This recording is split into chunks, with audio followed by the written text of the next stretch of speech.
Por favor, encienda su cámara y su micrófono. Muy buenos días con todos los presentes. Soy el doctor Reinaldo Zaire Guamán, médico anestesiólogo del Instituto Nacional Cardiovascular INCOR. Y el tema para esta mañana que vengo a traerles es el de manejo anestésico en transposición de grandes arterias.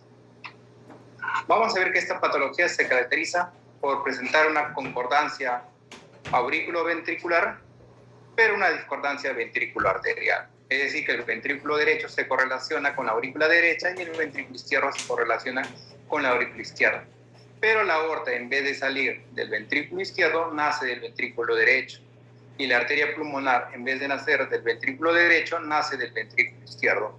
Esta situación va a producir una circulación en paralelo, donde la vida sería incompatible con este tipo de circulación, a no ser que haya puntos de intercambio intercirculatorio en ambas circulaciones, ¿no?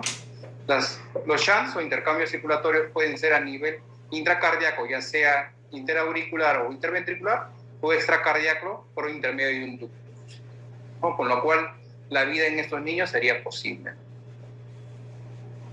¿no? Vamos a ver un poco de nomenclatura. Vamos a ver que el término de transposición completa es de naturaleza histórica y sinónimo del término actual de la simple denominación de transposición de grandes arterias, que significa concordancia atrioventricular, pero discordancia ventrículo-arterial. En tanto que la transposición incompleta se había referido históricamente a otras malposiciones del desarrollo conotruncal, incluido el ventrículo derecho de doble salida, el ventrículo izquierdo de doble salida y la transposición de grandes arterias congénitamente corregida, ¿no? Vamos a ver que aunque los términos de transposición de grandes arterias completa, la simple denominación de transposición de grandes arterias y la D-transposición de grandes arterias se utilizan a menudo como sinónimos, existe una pequeña distinción entre la D-transposición de grandes arterias y la transposición de grandes arterias por sí sola, ¿no? Y eso vamos a ver graficado en esta imagen, ¿no? Vemos que en un corazón normal, ¿no? La aorta se encuentra posterior a la aurícula derecha, ¿no? Y al lado derecho de ella. En tanto que en la D-transposición de grandes arterias, la aorta se encuentra por delante de la arteria pulmonar y a la derecha, ¿no? En tanto que en la L-transposición de grandes arterias, no, la aorta se encuentra por delante de la arteria pulmonar, pero a la izquierda de esta, ¿no? En tanto que en la malposición de grandes arterias, no, en la L malposición de grandes arterias, hay una correlación lado a lado, donde la aorta se encuentra a la izquierda.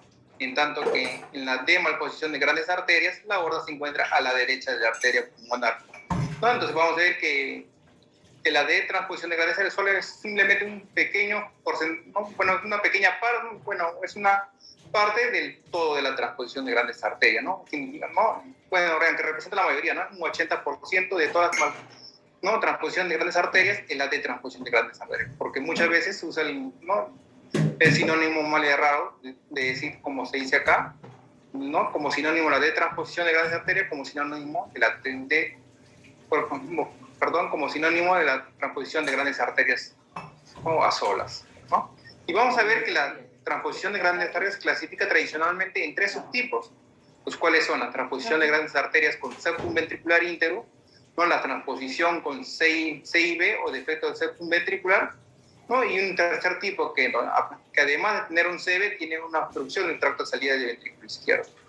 Vamos a ver que la incidencia varía en cada región, ¿no? Es aproximadamente entre un 50-70% para la primera, un 25-30% para la segunda y un 5-10% para el tercer tipo, ¿no? ¿No? Incluso llegando al 20% en algunas regiones, ¿no? Vamos a ver. Independientemente de la presencia del CIB, ¿no?, en la transposición de grandes arterias, vamos a ver que un 10 a 13% de los pacientes va a tener una alteración en el arco aórtico, ¿no? Puede ser un arco aórtico hipoplástico asociado, un arco aórtico interrumpido o una coartación de la aorta, ¿no? En esta imagen vemos, ¿no?, el amplio espectro de la familia de la transposición de grandes arterias. Vamos a ver cuando se relaciona a una doble vía de salida del ventrículo derecho, ¿no?, es como se ve en la anomalía de Tau-Cipin, ¿no?, también asociada a un CIB, ¿no? Vamos a ver por el otro lado, cuando hay la discordancia ventrículo-arterial, ¿no?, ventrículo-arterial, ¿no?, asociado a un corazón univentricular, vamos a ver donde la aorta nace del ventrículo derecho y hay también estenosis subaórtica, ¿no?, también obstrucción del arco aórtico, ¿no? Ese es un grupo. Mientras cuando hay otro grupo donde hay una discordancia ventricular arterial y pero una concordancia atrioventricular, ¿no? Y ahí tenemos, ¿no?, hasta 2 a 3 grupos. Vamos a ver, acá en esta imagen se ve 2, ¿no? Donde hay septum ventricular íntegro con defecto de septum ventricular, y la tercera, como habíamos mencionado, cuando hay una obstrucción del tracto de salida del ventrículo izquierdo. Y hay un tercer subtipo, ¿no? Donde hay una discordancia ventricular arterial y a la vez también hay una discordancia atrioventricular, ¿no? Que es la relacionada a la transposición de grandes arterias, ¿no?, congénitamente corregido. Y también se puede dividir en grupos de donde hay un septum ventricular íntegro y donde hay un defecto de septum ventricular, y también que puede estar asociado o no a una obstrucción del tracto de salida del ventrículo izquierdo. No, acá vemos los 3 subtipos ya mencionados, ¿no? Con septum ventricular íntegro, con defecto del septum ventricular y obstrucción del tracto de salida del ventrículo izquierdo, ¿no? La incidencia ya hemos hablado. Vamos a ver que, ¿no?, que la causa de muerte varía, ¿no?, según el tipo de la transposición de grandes arterias. Cuando es una transposición de grandes arterias con septum ventricular íntegro, o sea, donde hay escasa mezcla circulatoria, ¿no?, el paciente va a fallecer por hipoxia y acidosis metabólica. En tanto, cuando hay un defecto del septum ventricular, ¿no?, donde hay una amplia mezcla, ¿no?, puede llegar que a la falla cardíaca, ¿no?, y a la hipertensión pulmonar por hiperflujo pulmonar, ¿no?, llegando a la condición de Eisenmenger, ¿no? Y en el tercer tipo, donde, ¿no?, además de tener un defecto del septum ventricular, hay una obstrucción del tracto de salida, ¿no?, con lo cual va a producir que hipoxia y sus complicaciones, ¿no?, como causa de muerte en estos pacientes. Vamos a ver que también el inicio de los síntomas varía, ¿no? Cuando hay un defecto del septum ventricular, ¿no?, donde ya hemos dicho hay una escasa mezcla, los síntomas se presentan rápidamente en los primeros días, ¿no? En tanto que cuando hay una amplia mezcla, ¿no?, los síntomas se pueden retardar, ¿no?, entre 1 a 3 meses, ¿no?, en ambos subtipos, ¿no? Ya hemos dicho que los signos principales, vamos a ver en el primer grupo donde hay septum ventricular intacto, donde hay escasa mezcla, puede ser la cianosis, la hipoxia y la acidosis. Y donde hay una amplia mezcla, va a haber que falla cardíaca e hipertensión pulmonar. Y por el otro lado, cuando hay una obstrucción del tracto de salida, va a haber cianosis, ¿no?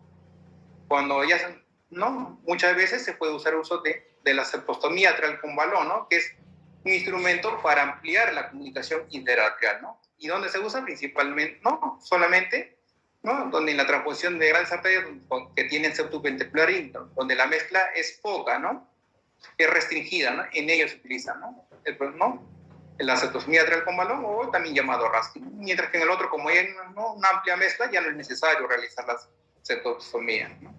Vamos a ver que la edad de la cirugía recomendada, ¿no?, en el caso del primer grupo, no muchas instituciones, ¿no?, mencionan que lo ideal es entre el tercer día hasta las 3 semanas, ¿no?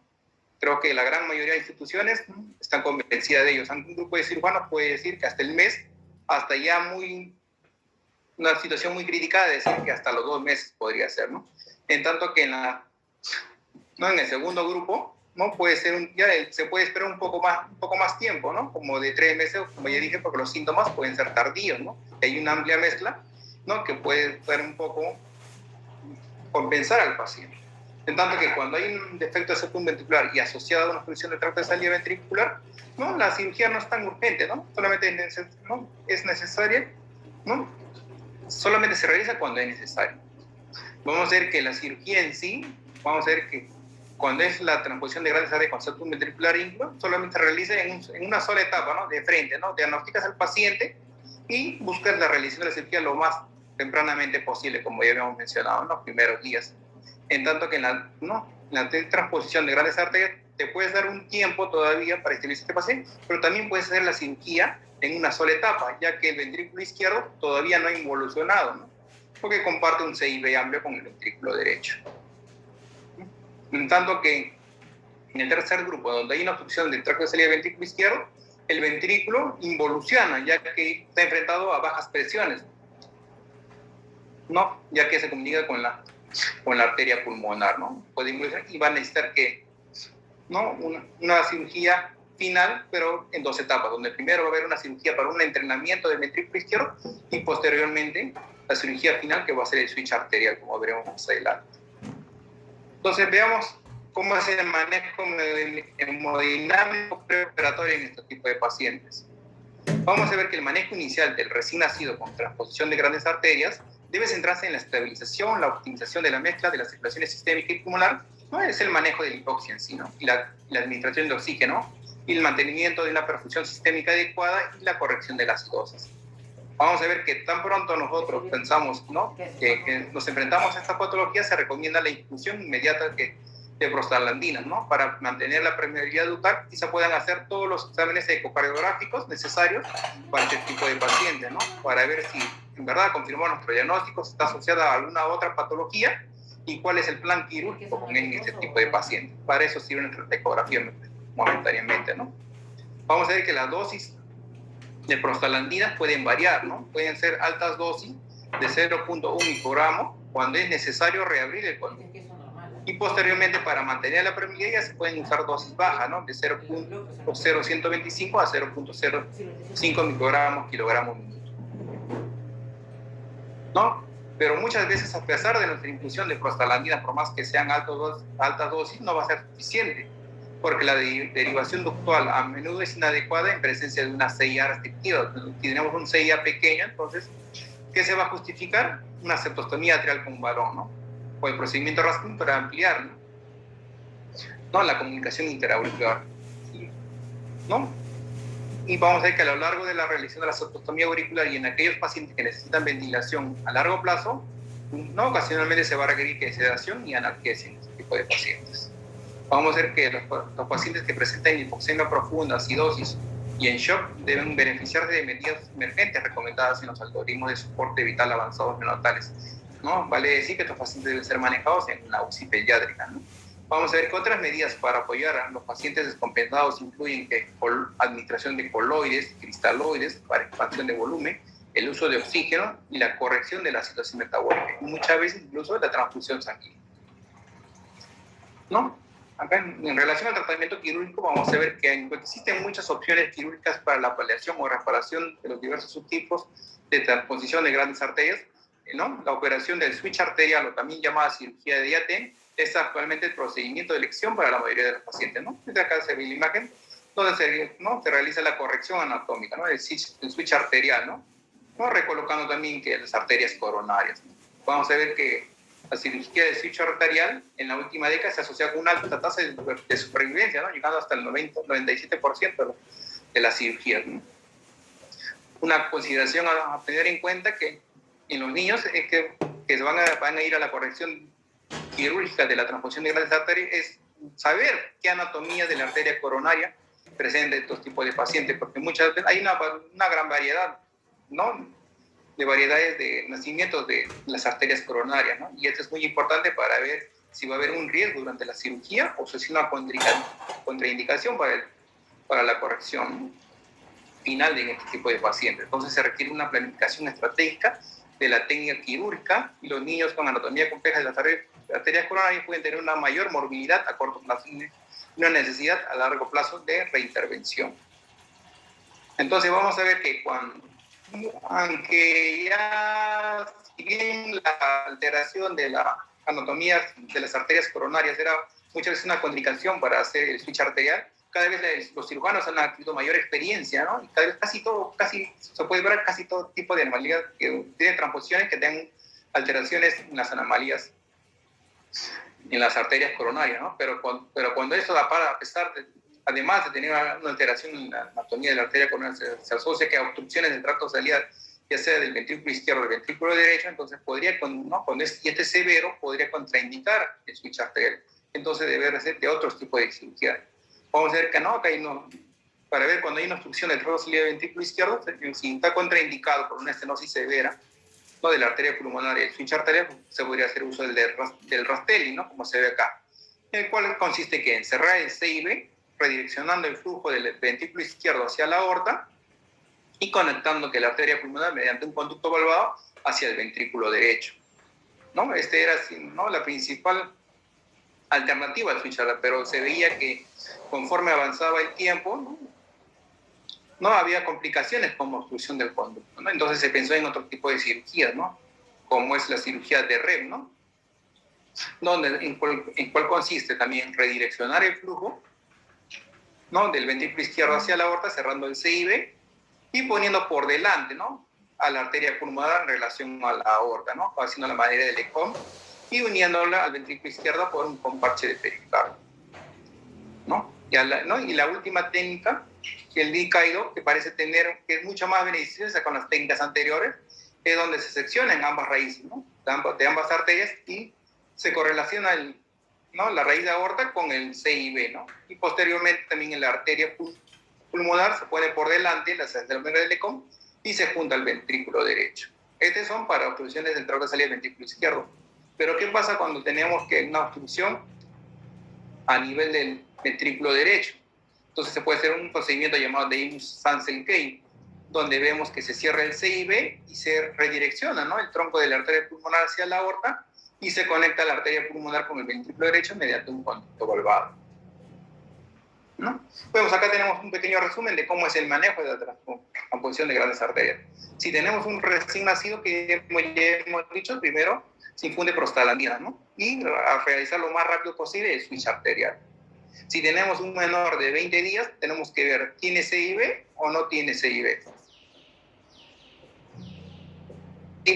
Entonces también se debe realizar, ¿no?, lo más tempranamente posible el switch arterial. Pero si tiene un CIB, como ya hemos visto, que esos pacientes toleran un poquito mejor, ¿no?, esta patología, entonces se puede esperar hasta 3 meses, ¿no?, para tener un paciente más adecuado para la cirugía y realizar el switch arterial. Pero ya en los niños ya mayores, ¿no? Vamos a ver en los infantes o lactantes, vamos a ver ahí lo que nos interesa, ver si el ventrículo izquierdo es bueno o ha involucionado, ¿no?, se ha atrofiado, por así decirlo, debido a que se enfrenta a bajas resistencias, ¿no? Entonces vamos a ver, si tenemos un ventrículo bueno, entonces el switch arterial debe ser de manera directa. Pero si el ventrículo izquierdo del lactante es malo, ¿no?, antes se tenía 2 alternativas, se podría hacer ya no el switch arterial, sino un switch atrial como el Sending o Muster, ¿no? No, pero ya cada vez se va dejando esta alternativa de lado. Lo que se hace en este momento es preparar el ventrículo izquierdo, hacer una cirugía primero de entrenamiento del ventrículo izquierdo y posteriormente, en un lapso pequeño de tiempo, realizar el switch arterial. Vamos a ver que la atrofectostomía con balón o el procedimiento de Raskin solo se realiza en algunas emergencias, no en todo, ¿no? No en todas las situaciones.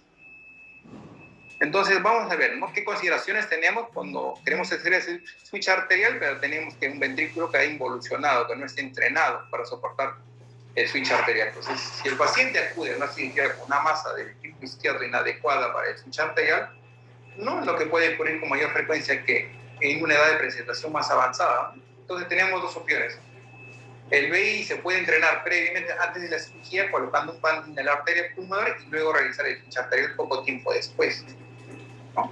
O una segunda opción es realizar en primera intención el switch arterial y proporcionar un soporte al corazón izquierdo en el postoperatorio, la cual puede ser farmacológico, y si esto no es suficiente, no hacer uso de dispositivos de asistencia ventricular izquierda o ECMO, ¿no?, y gradualmente dejar de recibir el soporte en la UCI.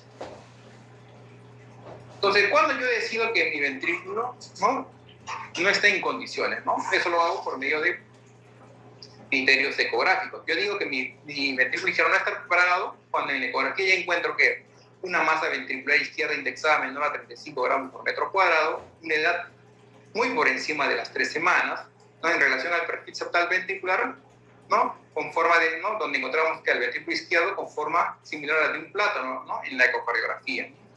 O también cuando hay ausencia de un conducto arterial persistente o obstrucción intrafacial del ventrículo izquierdo. Como ya dije, estos son criterios ecográficos. ¿Se pueden realizar también, pueden haber criterios hemodinámicos? Claro que sí. Si este paciente, ¿no?, ha sido sometido a una septicemia atrial con balón, no bajo guía ecográfica, sino en sala de cateterismo, yo puedo aprovechar, ¿no?, este procedimiento que para obtener saturaciones de oxígeno venoso aórtico y sistémico, medir la presión auricular derecha y encontrar una relación de presión ventricular, ¿no?, tanto en la izquierda como en la derecha, en donde en general, ¿qué decimos? Que una relación de presión ventricular izquierda-derecha menor a 0.6 es una indicación de que este ventrículo no está entrenado, ¿no?, y que se tiene que realizar el switch arterial bajo 2 estadios, ¿no?, en una primera etapa de entrenamiento ventricular y posteriormente el switch arterial, ¿no? Entre los tipos de entrenamiento, ¿no?, del ventrículo izquierdo pueden ser de dos maneras, ¿no? Puede haber un entrenamiento de ventrículo izquierdo hipoxico, es decir, previo a la cirugía, o también puede ser un entrenamiento de ventrículo izquierdo normóxico, o sea, posterior a la cirugía. Cuando vemos en la primera alternativa, pueden ser de tres tipos. Vamos a decir que el primer tipo, el más usado, es donde se realiza que un banding de la arteria pulmonar combinado que con un shunt sistémico pulmonar, es decir, un Blalock Towson modificado, seguido después del cincho arterial, ¿no? Y el intervalo de tiempo va a depender de la edad del paciente. Mientras más pequeño, menos tiempo, entre 1 a 2 semanas en los más pequeños, y en los más grandes se pueden esperar hasta meses para que se recupere bien el ventrículo izquierdo.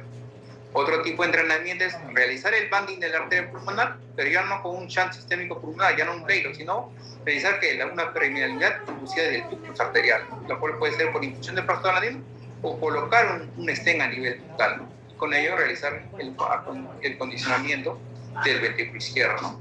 Otra forma es realizar solamente la patencia inducida del ductus arterial, ¿no? Mediante la infusión de prostaglandina hasta la colocación de stents ductales, ¿no? Solamente eso, ¿no? Y en este caso ya no es necesario que no conseguir una comunicación interauricular amplia, porque queremos asegurar una precarga adecuada para el ventrículo izquierdo, ¿no? Y vamos a ver que en relación al entrenamiento ventricular izquierdo normóxico posterior a la cirugía, el entrenamiento del ventrículo izquierdo normóxico se adopta después de la cirugía en presencia de una insuficiencia intraoperatoria del ventrículo izquierdo, ¿no?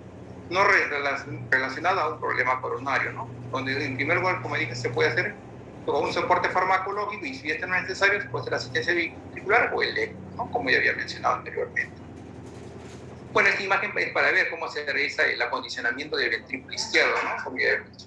Puede ser relacionado, como en esta imagen, ¿no? Un banding de la arteria pulmonar, ¿no? Asociado a un Blalock Towson, ¿no? O puede ser que un banding de la arteria pulmonar, como he dicho, reaperturando el ducto, sea por infusión de prostaglandina o colocando un stent a este nivel, ¿no? Hay una guía de transposición de grandes arterias, ¿no? Más que todo es un ventricular íntero, ¿no? Donde dice, ¿no? Te da algunos parámetros, como en este cuadro, ¿no? Donde se ven las recomendaciones en relación al entrenamiento ventricular izquierdo. Ellos dicen que un ventrículo izquierdo, ¿no?, está en adecuadas condiciones para realizar el switch arterial cuando la masa del ventricular izquierda indexada es mayor a 50 gramos por metro cuadrado. Cuando tienes una relación de presión ventricular izquierda-derecha mayor a 0.85. Cuando tienes el volumen telediastólico del ventrículo izquierdo mayor al 90% de lo normal, tienes una fracción de eyección del ventrículo izquierdo mayor al 50%, tienes un espesor de la pared posterior mayor a 4 milímetros y el estrés de la pared predictivo es menor a 120 por 10 a la 3 tina. En relación al perfil del tabique ventricular, ya lo vas a encontrar en la forma de plátano, como se había mencionado anteriormente. Vamos a ver que la eliminación del tabique o abombamiento del tabique ventricular va a ser de izquierda a derecha, ¿no? En la ecocardiografía, ¿no? También es un signo para decir que ya está condicionado el ventrículo izquierdo. Ellos que hacen el consejo que dan en relación a los pacientes, en relación al entrenamiento ventricular en pacientes ya más adultos, por así decirlo, ¿no? En los que tienen presentaciones tardías, ellos aconsejan, si se va a hacer, ¿no?, el acondicionamiento del ventrículo izquierdo, se realice por etapas, es decir, previo a la cirugía, ¿no? En relación a hacer un entrenamiento posterior a la cirugía con el ECMO, ¿no?, donde no se aconseja realizar este tipo de condicionamiento. En relación a las precauciones que tenemos que tener en el entrenamiento del ventrículo izquierdo, ¿qué se aconseja? Solo un grado moderado de sobrecarga de presión debe ser como objetivo, ¿no? Es decir, evitar un banding de la arteria pulmonar demasiado apretada. Se debe considerar que la relación de presión ventricular izquierda-derecha posterior a la colocación de las bandas debe ser de 0.65 a 0.70. También ellos, ¿no?, se aconsejan en la guía que solo un grado moderado de sobrecarga de volumen debe ser un objetivo en este tipo de pacientes. Es decir, se debe evitar un shunt pulmonar sistémico, un Blalock de gran tamaño, ¿no? Solamente ellos recomiendan usar, ¿no?, un conducto de 3.5 de 3 a 3.5 según el peso del paciente, ¿no? Y también debe ser que ellos manifiestan en la guía que se debe considerar la creación de la comunicación septal auricular de pequeña medida, es decir, de 4 a 5 milímetros. En relación a la evaluación anestésica preoperatoria, vamos a ver que se pueden hacer varios exámenes, ¿no?, como de rayos X, EKGs, pero el principal herramienta que nosotros vamos a ver en la evaluación exploratorial es la ecocardiografía, ¿no? Lo que debo dar información riquísima, como he dicho, donde nos va a confirmar si está asociada a una anomalía, cómo están las arterias coronarias, ¿no? En fin, y cuál va a ser nuestro plan, ¿no? Pues, en sala de operaciones. Vamos a decir que la ecografía nos va a ayudar porque ahí, ¿no? Va a haber la presencia de anomalías cardíacas, como ya había mencionado, ¿no? Como es el CIB, la obstrucción transversalida, otras anomalías como pueden ser alteraciones a nivel del arco aórtico, ¿no? La idoneidad de la mezcla intercirculatoria. Vamos a ver si hay un CIA, vamos a ver la ecocardiografía nos dirá si este es restrictivo o no restrictivo, y si es tributario de un procedimiento RASC, ¿no? O la septustomía atrial con balón, ¿no? Y también sirve para la realización de este procedimiento. Y después de haber realizado el procedimiento, vamos a ver el resultado, ¿no? Si fue factible o no haber realizado la septustomía. Para eso sirve la ecografía. Y también para la infusión de prostaglandinas, para ver si tenemos que usar más dosis para perturbar el ducto o está bien, ¿no? La mezcla y continuar con bajas dosis, ¿no? De prostaglandina. También para ver el tamaño y función ventricular. Ver la anatomía coronaria, como he dicho, es muy importante para el cirujano, ver qué tipo de anomalía coronaria tiene este paciente si que la presenta, ¿no? Vamos a ver que la evaluación detallada del estado cardiorrespiratorio debe incluir la evaluación de la presencia de arritmias, el nivel de soporte inotrópico y cianosis, así como la búsqueda de síntomas y signos de insuficiencia cardíaca congestiva y la sobrecirculación pulmonar. Bueno, en este cuadro vemos la clasificación anatómica, ¿no? De las arterias coronarias, ¿no? En gran porcentaje, vamos a ver bueno, acá tenemos dos senos que están enfrentados a la arteria pulmonar, ¿no? Vamos, los senos coronarianos, ¿no? Por así decirlo. Pues vamos a ver que del lado derecho, que es el seno 2, sale, ¿no? Normalmente la arteria coronaria derecha, y del lado izquierdo del seno 1 nace que la arteria descendente anterior y la arteria circunfleja. Esa es en la mayoría de los casos. Pero puede haber una amplia variedad, incluso donde solamente hay una salida de las arterias coronarias, sea en el lado derecho como en el lado izquierdo. Igual también puede haber cursos intramurales, donde esto podría contraindicar o presentar un reto para el switch arterial, ¿no? Para el cirujano. En relación al monitoreo para la preparación de la transposición de grandes arterias, vamos a ver que, ¿no? En un primer momento nosotros ¿qué realizamos? ¿No? Para la ocasión de monitoreo, ¿no? Nuestro monitoreo es muy invasivo, como es el EKG, la saturación, ¿no? Y la presión. Vamos a ver que en relación al pulsoxímetro siempre yo aconsejo a mis residentes que tienen de dos niveles, ¿no? Si tienes en sala de operaciones dos pulsoxímetros, pues hay que usarlo, ¿no? Y en especial en la transposición de grandes vasos, ¿no? Porque uno podemos poner a nivel preductal y otro conductal y para ver si la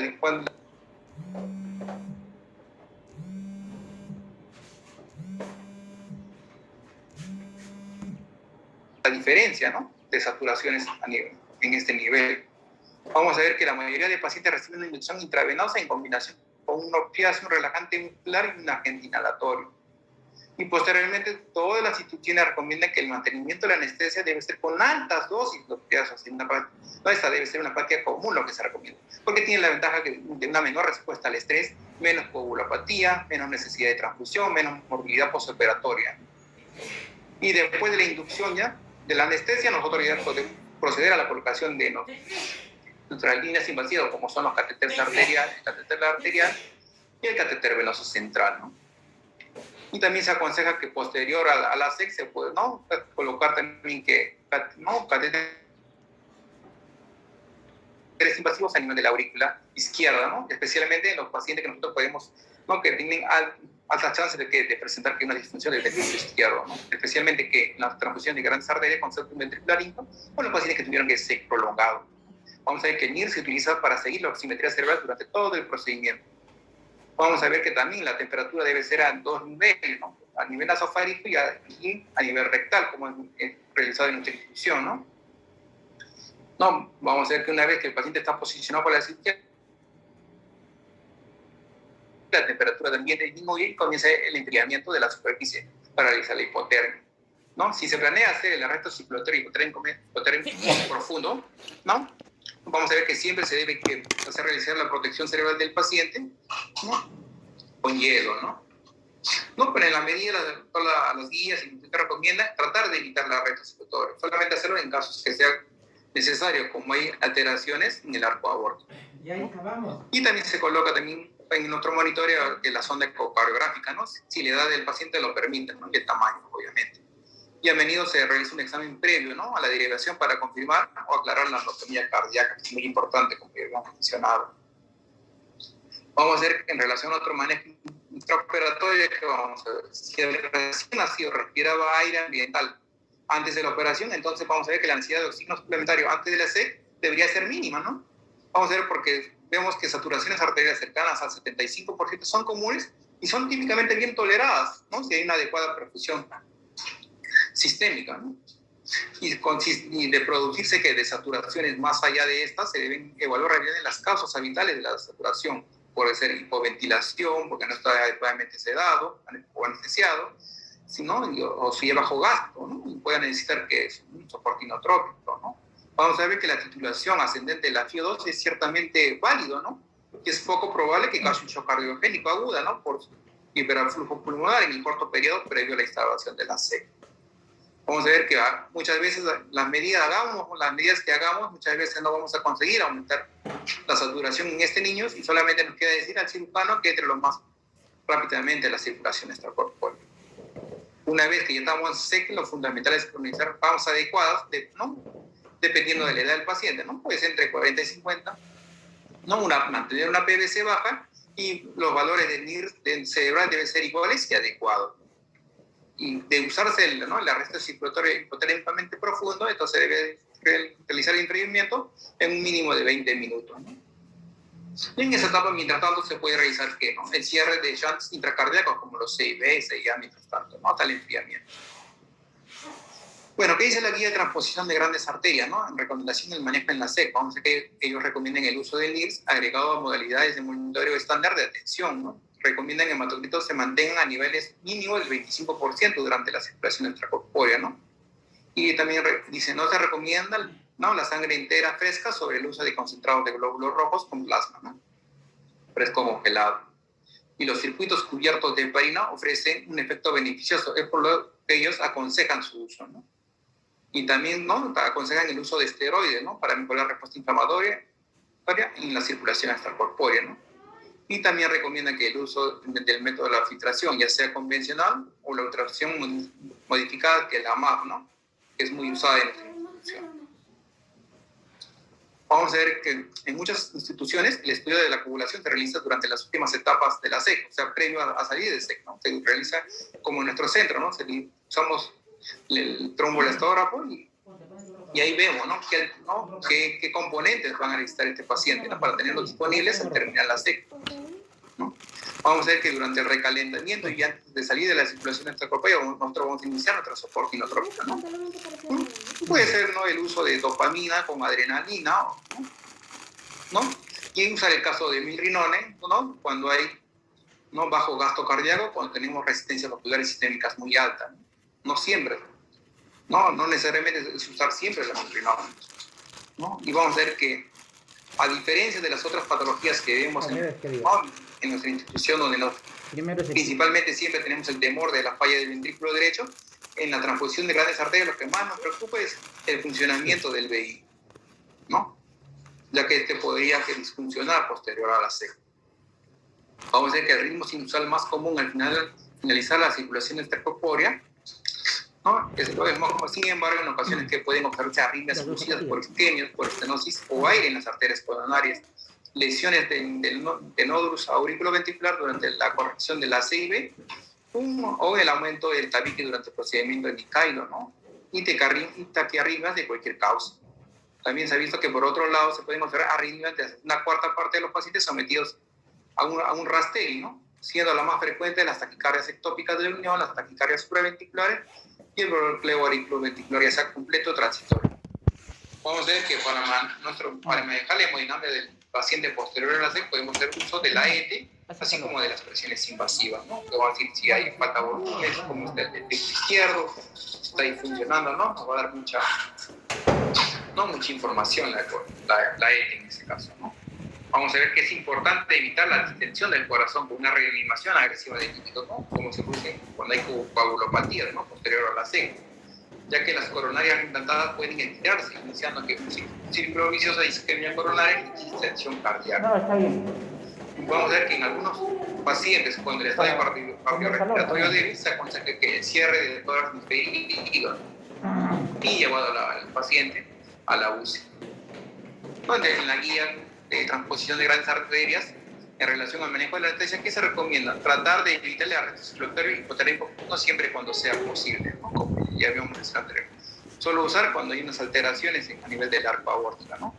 Y ellos quieren mantener parámetros hemodinámicos postoperadores inmediatos que incluyen que un encaje estable, sin inestabilidad eléctrica, lo que podría sugerir isquemia, o mantener presiones auriculares izquierdas de entre 5 a 15, ¿no? En que haya evidencia de buena perfusión tisular, una producción de orina adecuada, mayor de 1 mililitro por kilogramo hora, y también se recomienda que medidas correctivas agresivas, ¿no? Si se observan que niveles de lactato y acidosis, ¿no? En el quirófano, ¿no? Y la guía, como ya había mencionado antes, no recomienda usar milrinona en cualquier paciente que tenga signos de bajo gasto cardíaco, ¿no? O que al menos tenga una presión a nivel auricular izquierda mayor a 15. Y de desarrollarse hipotensión, puede ser necesario el soporte de presión arterial con otros agentes inotrópicos o vasopresores como la epinefrina y la dopamina. Y también recomiendan el uso de antifibrinolético, porque estos pacientes sangran mucho, ¿no? Posterior a la SEC. Bueno, ¿qué objetivos hemodinámicos tenemos que tener posteriormente a la SEC? Esto va a depender de la edad, pero podemos decir, a grosso modo, que tenemos que tener presiones arteriales sistémicas entre 50 y 60, presiones arteriales diastólicas entre 30 y 40, PAMS entre 40, con presiones de la aurícula izquierda entre 50 a 8 y las presiones medias de la arteria pulmonar entre 10 a 20, ¿no?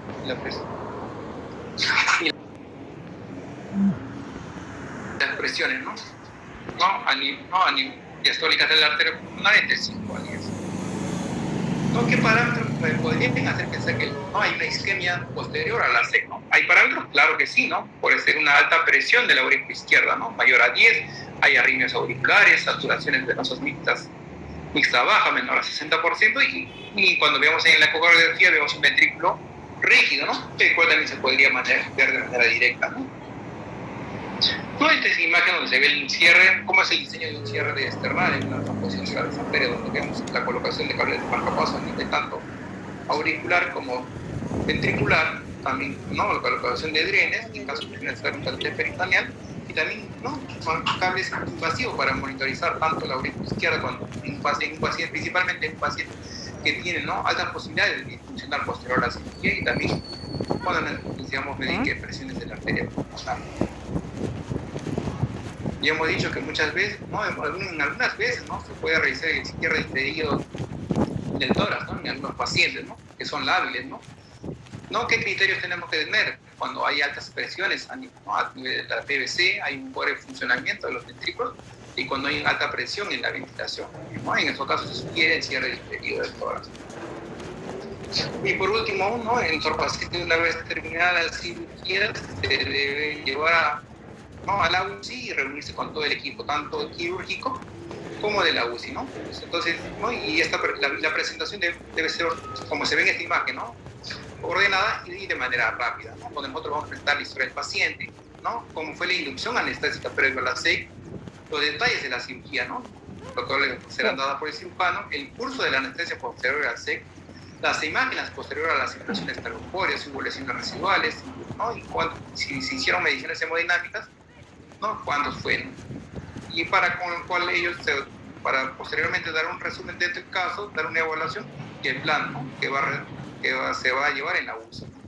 ¿No? Y siempre cuando se presenta el caso en la UCI, ¿no? Debe estar todo el equipo presente, ¿no? Ya el cirujano, el anestesiólogo, el intensivista, la enfermera tanto del quirófano como de la UCI.